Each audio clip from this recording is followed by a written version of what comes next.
नमस्कार दोस्तों, आपका स्वागत है हमारे यूट्यूब चैनल यूपीएससी स्टूडेंट में। आज हम देखेंगे ब्रिटिश शासनकाल के बारे में। ब्रिटिश शासनकाल में भारत की जो है अर्थव्यवस्था पर प्रभाव क्या क्या पड़ा, किस माध्यम से। देखिए, ब्रिटिश शासन का जो नीति का जो है भारतीय अर्थव्यवस्था पर क्या प्रभाव पड़ा। जैसा कि आप लोग जानते होंगे या नहीं जानते होंगे, मैं आपको बता दूं कि जो है भारत और चाइना का जो है जीडीपी, जब आज़ादी से पहले जब अंग्रेज यहाँ पे नहीं आए थे तो हमारी जीडीपी होती थी लगभग 50%। पूरी दुनिया का, विश्व का 50% होती थी। लेकिन क्या कारण था कि जो है जब ब्रिटिश यहाँ पे आए तो हमारी जो शिक्षा नीति है उसमें भी गिरावट आई और जो जीडीपी है वो भी गिर करके चली आई एकदम 10 के भी नीचे। तो अब हम देखेंगे इसमें प्रमुख कारण क्या थे, क्या क्या कारण थे, तो उसमें हम आपको बताते हैं। तो सबसे पहले हम इसमें कारण देख सकते हैं हस्तशिल्प उद्योगों का जो है पतन। तो हस्तशिल्प उद्योग जो होते थे उसमें कंपनी द्वारा दस्तकारों पर अत्याचार होता था और ब्रिटिश द्वारा कंपनियों का अत्यधिक प्रयोग किया जाने लगा। आप लोग को भी पता होगा, क्योंकि जो है जब ब्रिटिश जो है यहाँ से जो है कच्चा माल ले जाते थे अपने यहाँ, वहाँ पे औद्योगिकरण हुआ। ब्रिटेन में ज़बरदस्त औद्योगिकरण हुआ, खूब ज़बरदस्त। वहाँ पे बहुत सारी फैक्ट्रियाँ डाली गई और यहाँ से सारा लोगों से नील की खेती और बहुत सारी खेती, जैसे नील की खेती, वाणिज्यिक फसल उगवाने लगे, मतलब नील की खेती करवाने लगे, कपास, जूट, ये सारी चीज़ें जो यहाँ पे उत्पादन करने लगे। यहाँ से ले जा करके अपने यहाँ औने पौने दाम पे लेते थे और अपने यहाँ ले जाते थे। तो ले जा करके उससे जो है सस्ता वस्त्र बना करके यहाँ ले आते थे। तो यहाँ जब आप सोचिए, अगर कोई आप जो है मार्केट में गए हैं, आप भी मूली ले गए हैं बेचने और कोई और मूली ले आया बेचने। कोई अपने खेत से मूली ले आया है, वो खुद उत्पादन करता है अपने घर पे, और कोई जो है मार्केट से खरीद के ले आया है। अगर आप सोचिए, आप वहाँ पे वो जो मार्केट से ले आया है वो बेच रहा है 10 रुपये किलो, आप अपने घर से ले गए हैं उसे और लगा दिए अगर 8 रुपये या 6 रुपये, तब भी आपका सबसे ज़्यादा किसका बिकेगा? आपका बिकेगा। तो वो जो होगा उसका मूल्य एक दिन चलेगा, 2 दिन, दूसरे दिन सड़ जाएगा, ख़राब हो जाएगा। वो फिर उस आपके सामान का जो है सामना वो नहीं कर पाएगा। तो ऐसे ही भारत के साथ होता था, क्योंकि भारत के जो लोग थे, जो भारत के हस्तशिल्प कारीगर थे, हस्तशिल्प में ही आ जाता है कि जो हाथ से बना रहे थे वस्तु, वो जो कारीगर थे, हमारे पास मशीनें और तकनीक तो होती नहीं थी, तो वो जो थे वहाँ से जो वस्तुएं आती थी वो जो मशीनों से, मनीषों का जो मशीनों से जो है उनका विनिर्माण होता था, ले आते थे यहाँ पे। तो हमारे जो वस्तु थे उनसे ज़्यादा सुंदर भी नहीं दिख पाती थी, क्योंकि हाथ से बुनने में दिखाई देता है और जो है उसमें मशीनों से बनाते हैं। तो हमारा जो मार्केट है वो गिरता चला गया। तो हमारे लोगों का काम जो है धीरे धीरे वो बंद होने लगा, वो छिनने लगा। तो उसमें इसलिए जो हमारा जो हस्तशिल्प है, हस्तशिल्प उद्योग, वो धीरे धीरे ख़त्म होने लगा, उसका धीरे धीरे पतन होने लगा। तो कंपनी द्वारा दस्तकारों पर अत्याचार हुआ और ब्रिटिश द्वारा मशीनों का अत्यधिक प्रयोग, जिससे हस्तशिल्प वस्तुएं महंगी हो गई तथा उनका पतन होना स्वाभाविक हो गया, क्योंकि हमारी जो वस्तुएं थे वो जो है स्वाभाविक तौर पे उनका जो है विनिर्माण भी करना, कोई बनाना नहीं चाहता था। कि जैसे कि आप बनाओ इतना मेहनत से, कि तो जैसे हाथ से बनाओ तो बहुत टाइम लग जाता था बनाने में, बुनने में। और जब बुनने के बाद अभी आपको एक स्वेटर बनाने के लिए बोल दिया जाए, आप स्वेटर बनाएंगे तो कई दिन लग जाएगा स्वेटर बनाने में, स्वेटर बुनने में। तो अभी आज ऐसा टी शर्ट पहन रहे हैं या आप कुछ भी पहन रहे हैं, तो अब ये तो मशीन से बना हुआ है ना, तो इसके जितना सुंदर तो आज के डेट में अगर हाथ से बनाओगे तो नहीं बनेगा। तो यही चीज़ें होती थी। उसके बाद जो है ये सस्ता मिलता था, वो महंगा भी मिलता था, क्योंकि उसमें कई दिन दिहाड़ी लग जाती थी। दिहाड़ी आप समझे, मजदूरी। तो भारत के अनेक जो शहरों का जो है पतन होता, इससे जो है जब जो शहर में जैसे लोग गांव से आते थे यहाँ पे जैसे बुनकर के यहाँ, क्योंकि जो लोग थे उनको बुनने के लिए तो चाहिए ना माल, कैसे बनाएंगे स्वेटर। तो वो जो बड़े बड़े बुनकर होते थे उनके यहाँ लोग काम करते थे और रोजी रोटी के लिए अपना बुनाई का काम करते थे। तो वहीं हस्तशिल्प उद्योग चलता था सबके घर पे। जैसे अभी आज के डेट में सभी लोग मशीन थोड़ी लगा ले रहे हैं, कच्चा माल तो सबको मिल जाएगा, अभी अवेलेबल है, मशीन भी मिल सकता है, लेकिन सबके पास एक अमाउंट होना चाहिए ना कि लगाने के लिए। तो ऐसे पहले भी होता, सबके पास इतना अमाउंट नहीं होता था कि वो खरीद करके वो बिनाई का काम में कुछ भी कर सकते। एक जगह केंद्र होता था, वहाँ पे सब लोग जाते थे और बुनते थे। तो ऐसा भारत एक संपूर्ण निर्यातक देश से संपूर्ण आयातक देश हो गया। जैसा कि आप जानते हैं, एक रोमन लेखक है, वो जो है आंसू बहाया है, कहा है कि जो है यूरोप का सारा धन छन छन के इंडिया जा रहा है, बोला था उसने। क्योंकि पहले जो है हमारा जो देश है वो सिर्फ निर्यात करता था, आयात बहुत जैसे कि बहुत कम करता था, नाम मात्र। आप एक रेशम मार्ग का नाम सुने होंगे। रेशम मार्ग का जो प्रचलन, रेशम मार्ग जो था उसी से आयात निर्यात, क्योंकि उस पर एक कुषाणों, रोमन और कई लोगों का कब्जा था और हान साम्राज्य था यहाँ का, चाइना का। तो चाइना से वो स्टार्ट होता था तो वहाँ रोमन तक जाता था, ग्रीक छावनी तक। तो उसका अलग कहानी है, मैं उसे अलग वीडियो में बताऊंगा आपको। उसका बहुत लंबा प्रोसेस हो जाएगा, क्योंकि रोमन अभी भी चाइना भी सिल्क रूट का नाम सुने होंगे, बना रहा है। तो इसके माध्यम से होता था। तो भारत बस उसमें क्या करता था, जैसे शीशा खरीदता था और थोड़ा बहुत शीशा, आदमी कितना, तभी इतना शीशा का कोई चाय वाय पीता था, तब कुल्हड़ में से पीते थे, मिट्टी के बर्तन में पीते थे। तो ऐसा होता था तो उस टाइम में। तो अभी जो है देखिए लोग शीशे के गिलास का यूज करते हैं, शीशे के बहुत सारी सैंडियर वगैरह सारी चीज़ें, अब बल्ब सब चीज़ बनाते हैं। तो अभी यूज होता है शीशे का, पहले इतना शीशा का यूज नहीं होता था। तो बहुत थोड़ा यूज होता था, तो ले आते थे वहाँ से थोड़ा बहुत, लेकिन ज़्यादा से ज़्यादा हम निर्यात करते थे। 99% निर्यात करते थे, 1% में 0 कुछ ही % समझिए वहाँ से लेते थे। तो जब हमारी वस्तुएं वो लोग खरीदते थे तो उसके बदले वो वहाँ से कीमती धन ले आते थे। ऐसा कहा जाता है कि जो है जब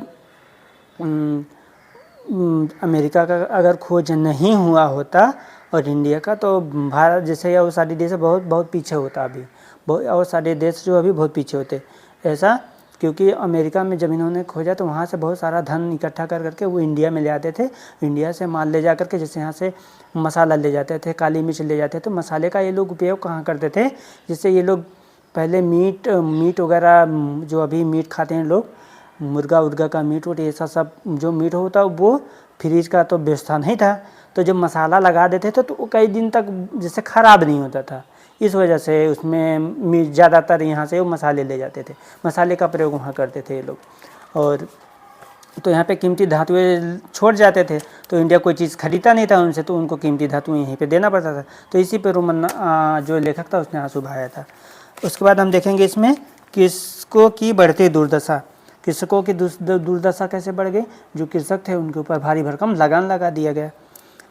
दूसरा पॉइंट इसमें यही है, लिख सकते हो, ये सब मैं लिखा हूँ क्योंकि मैंने आंसर राइटिंग करता हूँ तो मैंने लिखा हूँ पॉइंट। तो कृषकों की बढ़ती दुर्दशा में क्या है कि लगान की वृद्धि हुई, सरकार द्वारा ज़मीन की उर्वरता बढ़ाने के लिए अत्यंत कम धन खर्च किए गए। अब जो है नील की खेती है वो सारी चीज़, तो उसको जो भूमि है उसकी उर्वरता भी तो छीन लेती है वो, जिसमें आज के समय में लोग बहुत सारा डाई यूरिया और बहुत सारी उर्वरक डालते हैं अभी तो। लेकिन अब लोग जो है धीरे धीरे जैविक खेती की ओर बढ़ रहे हैं, जैसे कि फर्टिलाइजर वगैरह कम यूज कर रहे हैं।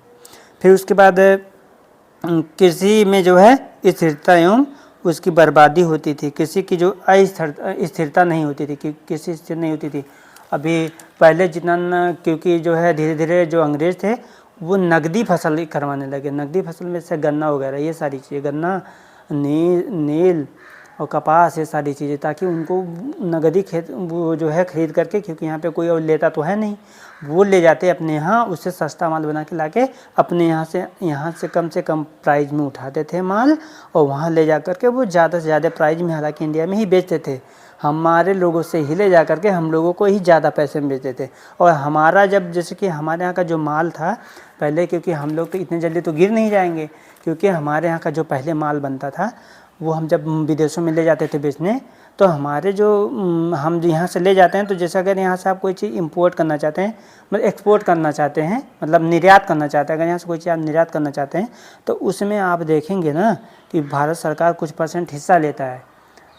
तो ये जो क्या करता था, जब ब्रिटिश सरकार गवर्नमेंट होती थी तो ये भारत की जो वस्तुएं जाती थी निर्यात होने के लिए उन पे भारी भरकम टैक्स लगा देते थे, ताकि इनका टैक्स जब लग के वहाँ और जाएगा तो और महंगा हो जाएगा, तो और महंगा हो जाएगा तो वो बेसिकली कोई ख़रीदेगा ही नहीं, और उनकी अपेक्षा में जो ब्रिटेन की वस्तुएँ हैं वो ज़्यादा बिकेंगी। ये सब का दिक्कत हुआ ना। उसके देखेंगे कृषि का वाणिज्यीकरण हुआ। जैसे ब्रिटिश के द्वारा कृषि वाणिज्यीकरण को बढ़ावा दिया गया, जिसका उद्देश्य ब्रिटेन में उद्योगों को कच्चा माल उपलब्ध करवाना था। उसके बाद इसमें का दूसरा पॉइंट लिख सकते हैं, इसके लिए नील, चाय, काफ़ी, मूंगफली, गन्ना, कपास, जूट जैसी फसलों पर अत्यधिक ध्यान दिया जिससे जो है ब्रिटिश सरकार को एवं स्वयं उनके पूंजीपतियों को लाभ हुआ। मैंने आपको बता दिया ये भी, उसको लिखने के लिए मैं बोल रहा हूँ, पॉइंट लिख लीजिएगा। तीसरा पॉइंट इसमें भारत में खाद्यान्न संबंधी कृषि का जो है उत्पादन कम हो गया। जो खाद्यान्न संबंधी जो उत्पादन था वो कम हो गया। आप देखेंगे जब भारत आज़ाद होता है तो भारत के पास खाने के लाले पड़े होते हैं। अमेरिका जो शुगर को गेहूँ खिलाता वो इंडिया को बेच रहा था। उसके बाद हरित क्रांति है, जब हरित क्रांति है तब जाके हम लोग के पास एक्स्ट्रा धन हुआ, एक्स्ट्रा मतलब खाद्य सामग्री हुई, तब हम जो है स्वामी हुए, ज़्यादा से ज़्यादा हमारे पास चीज़ें आई, तब जाके हम जो है अब दुनिया को बेचते हैं, एक्सपोर्ट करते हैं। अब तो देखिए हम लोग निर्यात करते हैं, लोगों को बेचते हैं, हमारा जो भंडार है वो भर गया। उसके बाद हम आगे इसमें देखेंगे 1-2 पॉइंट और है इसमें। उसके बाद और क्या दिक्कत हुआ था, दादा भाई नौरोजी के अनुसार जो है 1758 से 1765 ईस्वी तक जो है 60 लाख पाउंड जो है ब्रिटेन भेजा गया। कह रहा है जो दादा भाई नौरोजी थे उनको जो है धन निकासी सिद्धांत के लिए जाना जाता है ना। उन्होंने जो है ब्रिटेन में, इंडिया में हर जगह ढोल नगारे पिटा करके चिल्ला के लोगों को बताया कि हमारे यहाँ से ब्रिटेन धन उठा के ले जा रहा है, हमारे यहाँ से धन उठा के ले जा रहा है। फिर उसके बाद दूसरा इसमें लिख रहे जिसका परिणाम भारत में गरीबी। दादा नौरोजी भाई ने सबको समझाया कि जो है यहाँ से धन उठा के ले जा रहे हैं लगभग 60 लाख पाउंड। अब इसका मतलब उसके ले जाने का अर्थ ये हुआ, जिसका परिणाम ये हुआ कि भारत में गरीबी आ गई। लोग उस समय में बहुत सारे अकाल देखने को मिले, 300 से ज़्यादा अकाल, 300 से क्या कई बहुत ज़्यादा अकाल देखने को मिले। उसके बाद जो है देखेंगे कि जो है गरीबी, बेरोजगारी और शोषण जैसी समस्या उत्पन्न हुआ। बहुत ज़्यादा सारे लोग मारे गए, बहुत सारे लोग का जो है लाखों लोग मारे गए उसमें भूखमरी में। फिर खाद्य उत्पादन में कमी के कारण जो है अकालों में वृद्धि हो गई, ये तो मैंने आपको बता दिया। और उसके बाद हम 5वां पॉइंट इसमें लिख सकते हैं, नई जमींदारी व्यवस्था का उदय हुआ। ब्रिटिश शासनकाल में जो है नई जमींदारियों की जो है नया जमींदारी जो है आ गया है, मतलब उदय हुआ उनका जो है। तो ब्रिटिश सरकार ने लगान वसूलने के लिए बिचौलियों के रूप में जमींदारों की नियुक्ति की, जिससे ब्रिटिश को एक निश्चित मात्रा में राजस्व मिलने लगा, परंतु कृषकों का जो है शोषण बढ़ गया। इस व्यवस्था को जो है अस्थायी बंदोबस्त व्यवस्था से आप समझ सकते हैं, जिसका शुरुआत जो है कॉर्नवालिस ने किया था, सनसेट लॉ। क्योंकि जो कॉर्नवालिस ने ये व्यवस्था अपनाया था, इसमें कहा गया था सनसेट लॉ में कि जो है जैसे कि जो जमींदार है, जैसे कि जो लोग हैं उनके ऊपर प्रेशर बढ़ा देते थे, जो कृषक थे उनके ऊपर प्रेशर बढ़ाते थे कि आपको जो है इस डेट से लेकर के इस डेट तक आपको कर चुका देना, अगर नहीं चुकाएंगे सनसेट लॉ में क्या, सूर्य अस्त के बाद जो है आपसे ज़मीन छीन ली जाएगी। सनसेट लॉ यही था।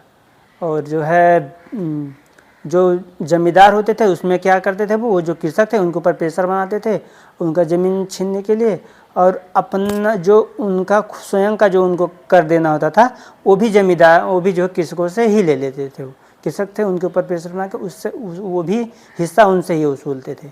तो ऐसा होता था। आपको ये वीडियो कैसा लगा? अगर अच्छा लगा हो तो चैनल को सब्सक्राइब कर लीजिएगा, बेल आइकन को बजा दीजिए ताकि आपको आने वाला वीडियो मिल सके। धन्यवाद।